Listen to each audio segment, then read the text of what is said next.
Welcome to Rebecca Sounds Reveille. This show is going to be something I think you and others around you are going to absolutely be able to relate to. Because my guest today, your guest today, has spent the better part of her life, her adult life, enduring fine. Can you think about the fine of things in your life? Well, when she finally admitted that things weren't actually fine, she decided she wanted better. And she just did what many of us do. She crippled herself with excuses and she took her struggles and wore them as badges of honor.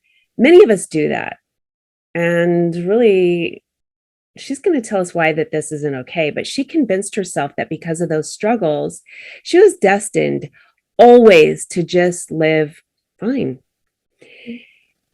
So when she finally decided to start letting go of the stories and not let her past define who she is and all of the things that she could achieve, life just became extraordinary. And this is where you come in, because that's what we want to do with you, is help make your life extraordinary and not let the coat of these badges keep us, well, down and under.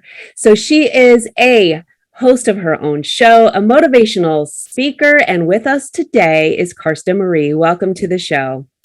Thank you so much for having me. I'm so excited to be here. I am too, because you've got a message that is so identifiable to so many people. I think we have been sort of wired from very young ages to accept things that are less than excellent. Agreed. And I think it's very subtle. We don't even know it's happening, right? In a lot of different ways, where I just had this conversation actually with my mom the other day. We were talking about something and she's like, well, how do we change that for, like my daughters, her granddaughters? And I said, letting them choose, even when we don't agree, right? I think because so often as children, adults are telling us what to do, and we lose sight of our own intuition and our own trust in ourselves. So we start saying, okay, well, my mom says that this is what's best for me. I'm just going to go with that. Oh, when we're teenagers, it's, oh, well, my friends are telling me this is what's best for me, so I'm going to go with that. And by adulthood, that's just our standard operating procedure, is to look around us and say, oh, well, the Joneses down the street, their grass is greener and this is how they're doing, so I better do that. And so it just becomes this constant thing, and we don't even realize it until all of a sudden, like I always tell people, like, my life was fine. I left college, I built that picket fence life, and it was fine until it wasn't, and it came crashing down. And I think, unfortunately, far too often, that's what happens, right? We settle for it until it just falls apart. I think a lot of people find themselves having tried to achieve, or the expectation of someone else was so great that we wanted to focus on pleasing that other person and pushing down the things that we thought would make us truly happy inside. And 100%. the question comes, when is it for different people? When is it that we come to that point when we go, I am not going to do this anymore? The challenging part of that, though, is if a person hasn't thought about all of these things going on internally, why, how did I get here? What am I going to want to do after I've identified this concern? If it's not done right, it can really leave a challenge in the person's personal relationship, works relationship, and other areas, which pull them back from where they're at now. And so you have ways that you're equipping people with so that that doesn't happen. Yeah, absolutely. I tell people, because I'm also a coach, and with the women I work with, I always tell them, I'm here so you don't have to go through what I went through, because I did that. I waited until everything crumbled around me. And then I went on this massive, I don't know if you watch HGTV, but I went on this massive renovation project of my life. And it literally, metaphorically speaking, tore it all down to the studs. And it's been very difficult, right? Like you said, it's relationships and finances and jobs and my own personal development. Like it was like I threw the baby out with the bathwater and now I'm starting all over. And I want to help women or men, I suppose, um, not have to go through that big of a struggle, right? There's things that you can do to build on it a little bit every day. And that's where I've started to find success and momentum, at least for myself and with some of my clients that I've worked with, where, finding those, getting that clarity, I think is the biggest first step. I always tell people, like, okay, you spent your whole life following what everybody else says. What do you really want? And there's some honest conversations you have to have with yourself. And then really using that vision as sort of your GPS, your roadmap every single day to set intentions and to know that I'm not, just because I've made this decision that I want a different life doesn't mean I'm going to wake up tomorrow and it's going to be different. I have to start becoming a different person in order to build that different life. Right. I think what you're saying is so true. And that one of the most important things is when you said these small changes every day, Mm-hmm. because oftentimes we think, I've got to change this, and there's this drastic thing. Some people go and they'll just cut off their hair and say, I'm Right. a new person now. And it's not as effective as when we take the time to begin to change the habits that we've already had made along the way and Mm-hmm. start placing new things in that are far more healthy and get us in a direction where we want to go. And the whole thing is really, like you said, renovating ourselves so that Mm-hmm. we know what we want to become. And Yeah, that is absolutely. really hard. Yeah, it's very challenging, and I think, like I said, I think one of the hardest things is you really have to be willing to admit to yourself first that things aren't okay. Mhm. And second, that that you were alluding to this, that I haven't maybe had habits, or I haven't been the version of myself who has the life that I truly am seeking, right? I didn't live a life of someone who ran her own business. That's not who I was in the past. And so I've had to evolve and change habits and become a new version of myself. And I've had to, visualize, what do I envision a person like that? How do I envision them being? Who are they? What do they do? What does she do every day? And how does she act? And what habits does she have? And it's almost like your own little internal research project, It's very I true. guess. Yeah, And we right. And do figuring this. out that. We do this with other relationships. So, as an Mhm. example, we're involved with a partner. And as that relationship develops, we learn everything we can about them, what they like, what they don't Mhm. like, what's going to please them that will make it so that we have this really cohesive thing going. Mhm. And how is it going to affect our finances on the things that both of us want to do together? And so we think Mhm. about all of that. And we do a lot of planning Yep. and we work on those things little by little.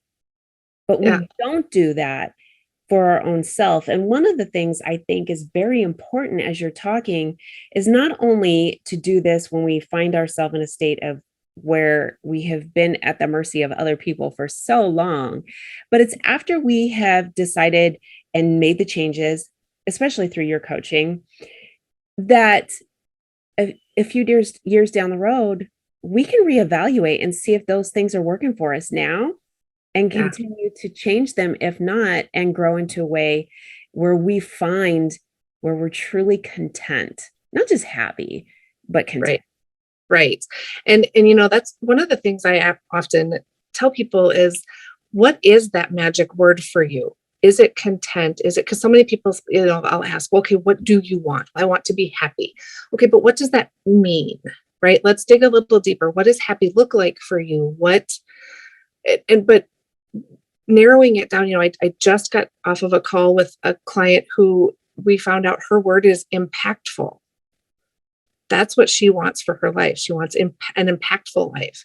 So really honing in on what's that word and then using that to drive your decisions. But, it's exactly what you're saying. We spend so much time nurturing relationships with others, and we have to have a relationship with ourselves first. And I think that that's what gets lost when we see a lot of these posts, or we're sort of in what I call this like self-care, self-love, personal empowerment sort of era right now.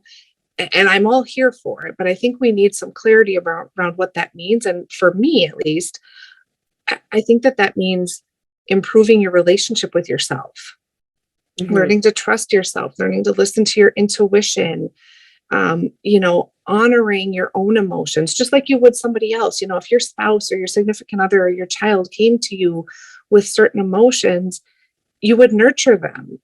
And we don't nurture ourselves. We try to push it down. We try to move past it. We tell all the stories we tell ourselves. And it's because we don't have that relationship with ourselves.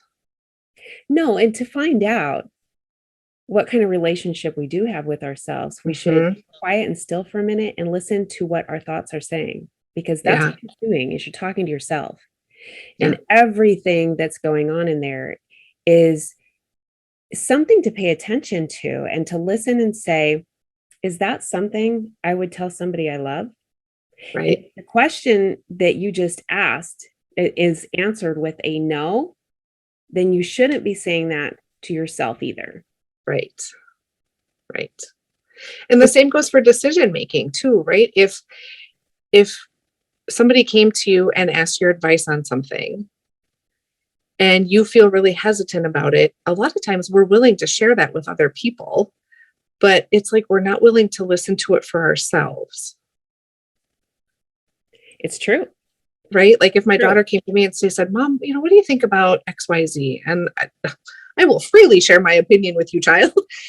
But if I go to myself and I start listening inward to, okay, well, what should I do in this circumstance? And it comes to me, my instinct is to go, I don't know if I like that answer. We second You guess know? ourselves all the time. Right, right. And I just saw a quote. I don't know if it was a reel or on TikTok or something. And it was like something to the effect of, it's not that you're stuck in indecision. It's not that you don't know what to do. It's that you don't want to do what you know is right in that situation or in that circumstance. It's generally a fear-based issue Hmm. because you don't want, there's something that makes you apprehensive about committing to that particular answer to that issue. Right. Right. And And so, yeah, usually it's a lack of familiarity with what it's saying, right? Like we like to be comfortable. And so um it's why so many of us get stuck. I hate talking about diet and exercise because that's another whole can of worms we could talk on a different day. But it's the most common that a lot of people can relate to. One of the reasons that we fall back into old habits is because they're comfortable and they're familiar. And when we get to that point of changing ourselves, right? If we're talking about transforming ourselves and changing the way we operate and changing our habits, at some point, something is going to push you into an uncomfortable spot. And it's really easy to fall back into what was familiar to help yourself feel safe, when really what you need to do is push through, feel that fear. It's kind of that quote, right? Feel the fear and do it anyways. that's really important Hmm. because once you've done that, it gets a little bit easier next time. Right. Yeah, Totally absolutely. gets a little bit easier next time. Absolutely. So, what are some little Karsta nuggets that you can share with the audience today? Ooh. So I will share my quick 5 tips, or sort of my 5 steps. Okay. So the first was clarity, like I mentioned, and it's really getting, like I said, crystal clear, and um, really honing in. You've got to have some honest, like I said, honest conversations with yourself about what is my definition of happy, and I did an exercise, and I walk my one-on-one clients through the same exercise where I really ended up with this mantra. So for me, my extraordinary life is a simple, effortless life full of joy, abundance, and love. That's what I want. That's happy to me. Okay. So clarity first, and then really setting daily intentions, and not just task goals. I always say it's got to be, how do you want to spend your energy today? Or how would that future version of yourself, how would she want her energy spent today? Where would she focus her efforts, her energy, her emotions? What does she need today? And some days, like the other day, my intention was to rest. That's what I needed. So how am I putting myself out in the world? How would that version of myself do that? And then breaking that down into, what does that look, kind of a how situation. Like, if this is what I need to do today, how am I going to accomplish that? Is it, planning time for rest, planning time for self-care? Is it going for a walk in nature, whatever that might be? Um, I think that gratitude every single day, I think one of the other things that happens when we make the decision to embark on a journey like this, we'll call it, Okay. is, and I know this is what I did. It was about sprinting away from the life I wanted to leave behind, rather than moving intentionally toward the life I wanted to create, right? It was about getting away. And I think we have to shift that and say, okay, I am grateful for these things that are present in my life now, even if as a whole, it's not what I want. And then just keeping your energy aligned with that life you're trying to create. It's about, like you were saying, those repeated habits, that becoming of that new version. There were a lot of things I had to strip away about my old self that are no longer serving me. But when you get rid of something old, you have to replace it with something new. So what's that new? And just reminding yourself, like, I can do this. I am this. If you can, I always tell people, if you can envision it, it's there for you. It's waiting for you. Most definitely. Right? Like, I had a very, very distinct vision once I started on this journey of what I wanted my life to look like, sort of, I don't want to say at the end, because we're always a work in progress, but like, there's a very distinct vision I'm building towards. And I use that every single day to make choices and to remind myself, like, okay, my bank account may not look how hers looks in the future, but here are things I'm doing today to move in that direction. Mm-hmm. And then the last thing I always tell people, this is my favorite tip to give people right now. At night before you go to bed, this is kind of it's a motivational piece to keep moving, I always say. I love to journal. So like, these prompts are actually, it's a freebie that I offer to people. And there'll be a link in your show notes. But so these are the 5 prompts, these 5 things that I go through every day. But my favorite one, whether I actually write it down or not, is right before I go to bed, I list off all of the ways, intended or not, that I ended up showing up as my future self, my best self. Whether it's, I drank 3 glasses of water today instead of 2, or I had 1 less cup of coffee today, or I went for my walk instead of watching an extra episode of Netflix. All of the ways I won that day, because the last thing you think about before you go to bed, you don't want it to be all the things you didn't do, right? And so having that sort of uplifting moment right before you go to bed is going to motivate you to get up the next day and do it again. Super exciting. I think that you have some great nuggets there. The audience has some perfect tips, and I'm really excited for them to connect with you. Go ahead and share some of the links that you've got. Yeah. So they can find me on my website, karstamarie.com.